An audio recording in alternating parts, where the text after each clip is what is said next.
It's a sort of bizarre feeling to, pick up a guitar and know like this is what I do and this is what I've done for most of my life, and I never take it for granted. The first music I got Men at Work, Business as Usual cassette for Christmas. Because it was the 80s and saxophone was so important, I was like, man, I need to be a sax player.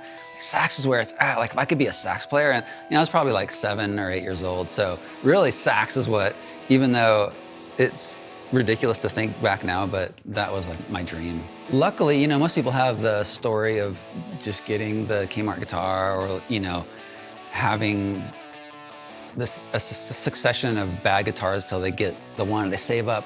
Luckily, my dad had pretty much this guitar, a Les Paul Studio in Oxblood. I don't know if it was the same finish, but it was very similar. And he gave it to me. I had coveted this guitar, because it was his, and I didn't really get to play unless I snuck in and played it, which I did sometimes. So this guitar was kind of this legendary thing that I knew of its existence, and I got to see it and just dream about owning it. And when he gave it to me, which was very unexpected, all of a sudden now, not only did I have my first guitar, I had that guitar that I had been coveting, and I had a Les Paul Studio. It was a beautiful guitar. Maybe a little before I got my guitar was when Appetite for Destruction came out.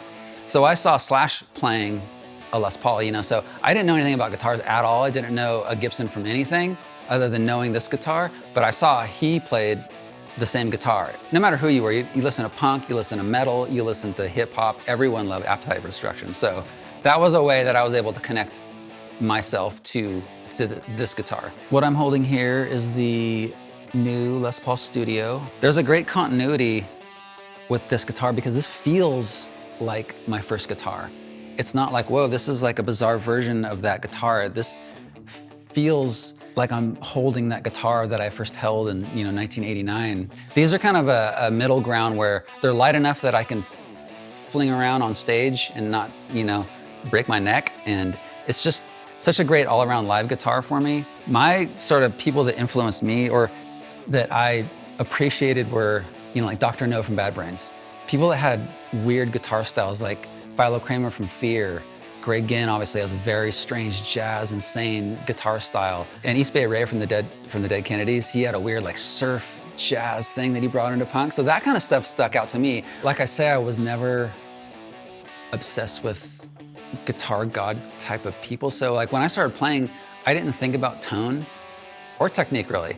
It was like play fast, play loud, play aggressively, throw your guitar around, go crazy. My tone was dictated by whatever amp I could afford, and I started with crappy amps and they got better and better. But the one common denominator was I had this studio. And so no matter how crappy my amp was and my setup, how like torn up my cables were or whatever it may be, I had a guitar.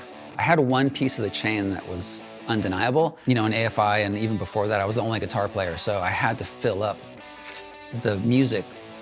But I like playing leads and I like playing, little licks and stuff. So I would often, rather than using one string or noodling or, soloing, I would play a lot of my leads on 2 or 3 strings. So I would try to make it sound like still full, like the music, like it didn't drop out when I was playing a lead. So that's a style. I developed this technique of playing leads that was often multiple strings. And I was always playing major bar chords. Like I never played power chords. I was always using all the strings as much as possible. Even when I was playing like open stuff, I was always trying to use all the strings. So that's another thing that I still do to this day.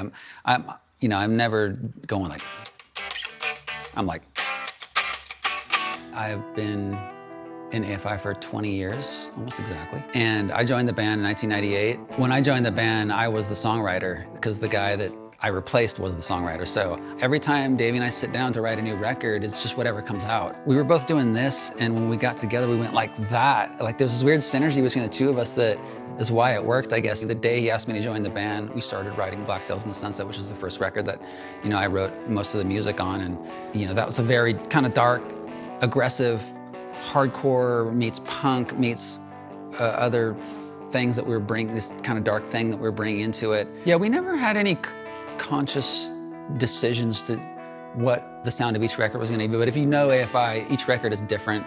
It doesn't sound like the last one. And so there is an arc to what our sound has become, but it wasn't ever planned, and it never will be planned, and so.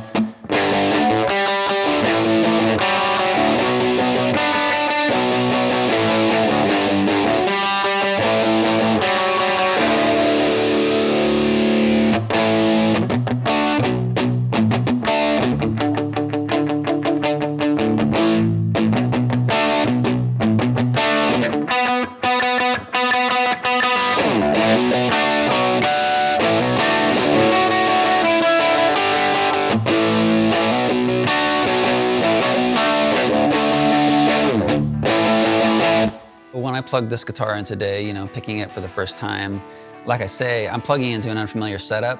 It's not my amp, but it just has this familiarity to it immediately and that continuity that I know I can plug this guitar in to anything, any amp, and it's gonna have a beautiful tone, which it does, which it had when I plugged in, that creamy yet mid-rangey tone that I expect from this guitar that I'm so familiar with. The neck just makes sense to me, and I played a lot of different guitars, a lot of different necks, but something about the profile of this neck fits my hand. And because it was the first guitar I ever had, it feels like how the neck of a guitar should be. Very few people get to do what we do as musicians and guitar players, and this guitar is an intrinsic part of that. Without this guitar, without having been given this guitar as a kid, I wouldn't be sitting here, obviously, and I wouldn't have this career because that set me on the path. The sound you get from this defines what I start out and continue to be as a guitar player. It made me feel some type of way today because this is definitely taking me back and giving me that feeling of seeing this guitar before I owned it and be like, oh, the Les Paul Studio, someday, and now, today is that day.